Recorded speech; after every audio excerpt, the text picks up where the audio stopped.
आणि आता एक नजर टॉप 25 घडामोडींवर. रायगडमधील समुद्रकिनारे वाढत्या उष्णतेमुळे पडले ओस. श्रीवर्धन, हरिहरेश्वर, दिव्यागर समुद्रकिनाऱ्यावर सध्या शुकशुकाट. वॉटर स्पोर्ट्ससह पर्यटनावर मोठा परिणाम. बुलढाण्यातील शासकीय वैद्यकीय महाविद्यालयाला राजमाता जिजाऊंचं नाव. वैद्यकीय शिक्षण आणि औषधी द्रव्य विभागाने नामकरणाला दिली मंजुरी. अमरावतीच्या परतवाड्यामध्ये दुराणी चौकात सकल हिंदू जनसभा, मात्र पोलिसांनी परवानगी नाकारली. नितेश राणेंची अनुपस्थिती. परतवाडा अत्याचार प्रकरणानंतर हिंदू जनसभेचं आयोजन. यावर्षी पहिल्या तिमाहीमध्ये देशाची सोन्याच्या मागणीमध्ये मोठी वाढ. जानेवारी ते मार्च दरम्यान 151 टन सोन्याची मागणी. गेल्या वर्षीपेक्षा 10% मागणीमध्ये वाढ. जागतिक सुवर्ण परिषदेचा अहवाल प्रसिद्ध. केदारनाथ धाममध्ये प्लास्टिक कचऱ्याची वैज्ञानिक पद्धतीने विल्हेवाट. ग्रीन उपक्रमांतर्गत ड्राय वेस्ट व्यवस्थापनासाठी बेलिंग मशीनचा वापर.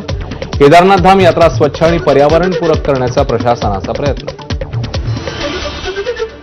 ड्रग्ज तस्कर सलीम डोलाला मुंबईत आणलं. दिल्ली न्यायालयाकडून सलीम डोलाला 2 दिवसांचा ट्रान्झिट रिमांड मंजूर. डोला मुंबई.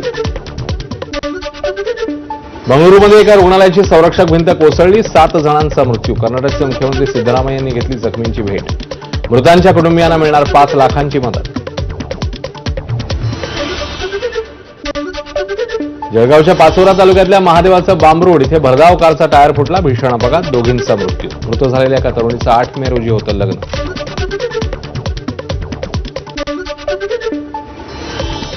या होत्या वेगवान घडामोडी. इकडे एक छोटासा ब्रेक. लगेच परत येतोय. पाहत राहा 10च्या बातम्या.